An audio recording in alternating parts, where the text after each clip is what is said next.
You tell the world. Hi, I'm Johnny, and this is Johnny Likes, the show where I talk about movies that I like. Today, I'm going to talk about a very shiny film that didn't do quite as well at the box office as was hoped for. It only made $400 million. Today, Johnny Likes Tron Legacy. Hey, it's got a zipper. Tron Legacy stars Garret Hedlund as Sam Flynn, a trust fund kid who gets transported to the same computer/digital realm as his father, who went missing some 20 years ago. Jeff Bridges is the father, reprising his role from the original as Kevin Flynn.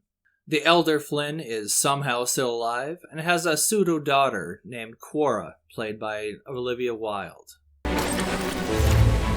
I'm Cora!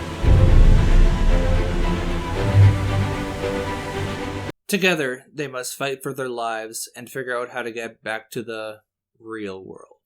This movie is great, and I don't know why it wasn't a bigger hit. The special effects all look gorgeous, and the world that they create is absolutely stunning, even though the de-aged Jeff Bridges character Clue is firmly and forever stuck in the uncanny valley. The action scenes are well conceived and thrilling, with the light cycle scene being a definite standout.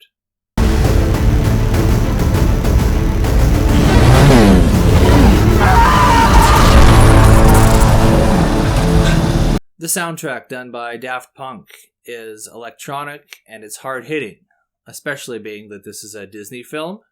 The story itself is full of woo and semi-religious tech stuff, which if you think about it at all, kind of falls apart. This isn't a full-brain movie. It's more like a theme park ride, very much in the same vein as something like Avatar. Still, it's a great sequel and a more enjoyable movie overall than the original. It's not as groundbreaking, but a better time for sure. The acting in this was well played for what it was. I can't imagine that it was especially easy as an actor, as I'm pretty sure like 90 to 100% of this was filmed in front of a green screen. I read that they only shot for 64 days, which is relatively short for a big Hollywood movie, but the post-production went on for 68 weeks. And I'm glad they took the time to do it right. And as I said, this movie looks great. I love the look of both the computer and the real worlds. The Tron world, I'm just going to call it that from now on, is like if an 80s darkwave synthesizer group video were to be brought to the big screen. The materials there all look like slick computer parts. Nothing leaves a fingerprint. There's no smudges, there's no imperfections. Sometimes it looks like a simple desktop tower. Sometimes it looks like the glass from a smartphone, but it's always pristine and has a technological bend to it. The cyberpunk aesthetic is in full swing, in other words. The real world in this looks distinct from the Tron world, and I love the way the nighttime shots look in the real world. Take this one of the young Flynn and a security guard on top of a building, with the city at night as a backdrop. The color, the lighting, the tone of everything just makes it look super slick and a little bit almost like hyper-real. I wish I could look out at night and see the world in the same clarity and color as these kind of shots. So the action. The light cycle scene was what Tron fans had been waiting for about 30 years, and it does not disappoint. It's much more in line with what I kind of think the original looks like in my head, but actually watching it, it looks nothing like this.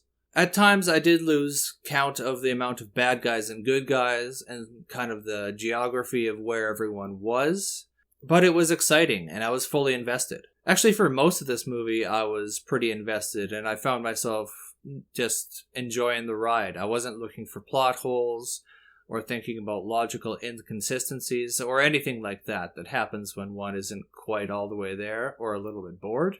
I was just munching away on my popcorn with a big old grin on my face, which is what I want in something like this. I saw this in theaters, and I've since seen it many times at home. I come back to it fairly often, as I just like to look at it, and I kind of like the story. Now when I saw it, it was in 3D, which was pretty well done. Except for the first, half hour or so, I thought that something was wrong, because I couldn't tell a difference between with and without the 3D glasses.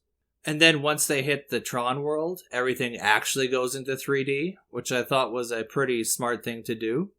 I've always been a sucker for 3D, and it kind of disappoints me that more filmmakers didn't think about 3D from the get-go, as it's a chance to add a literal dimension to your film. Most of the time, it just seems like it's tacked on as an afterthought.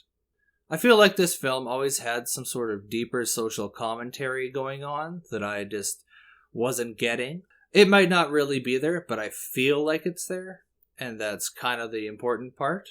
Something about creation and faith and the nature of reality, that sort of thing. Maybe a little bit of artificial intelligence sprinkled in.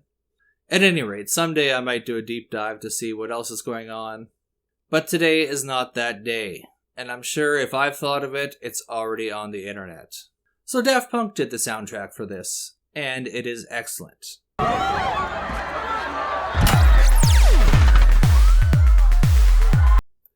I like techno, but I think even if you're not the hugest techno fan, you have to agree that the aesthetic of the visuals lines up pretty good with the sounds being presented here.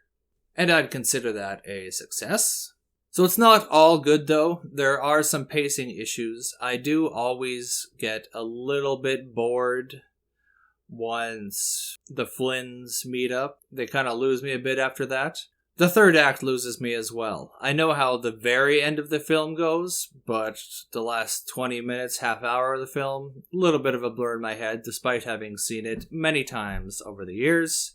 My other kind of problem with the film is just if you do and start to think about the plot and the world, how it just kind of falls apart a little bit as soon as you ask the right question. Apart from that, yeah, it's good. So if you saw the original film and passed this one up because the original was kind of boring and a little bit confusing to you, maybe you should reconsider, as this one is better in every way. It's real purty to look at, it's got superb sound, and it's got some fun, adrenaline-filled action. What more can you really ask for in a big, bombastic Hollywood film like this? I'm going to rate this one a 4 out of 5. So you like this, what else would you like possibly, if you like this? Try out Run Lola Run. It's another one with a prominent techno soundtrack and some good adrenaline pumping scenes. Try out Oblivion. It's got the same director, it's another sci-fi action-y film, and it's even got another techno guy doing the soundtrack. Check out Tron. You may as well see the original if you never have, and I have a soft spot for that one, even though it is very problematic.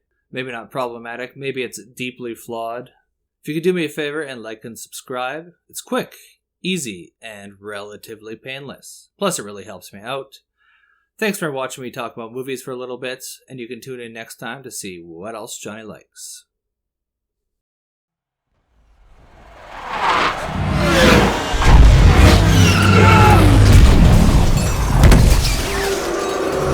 Illegal combatant on the grid. Get in, loser. We're going shopping.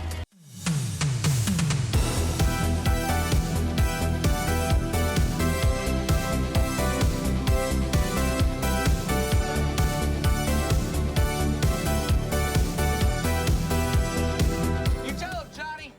You tell the world.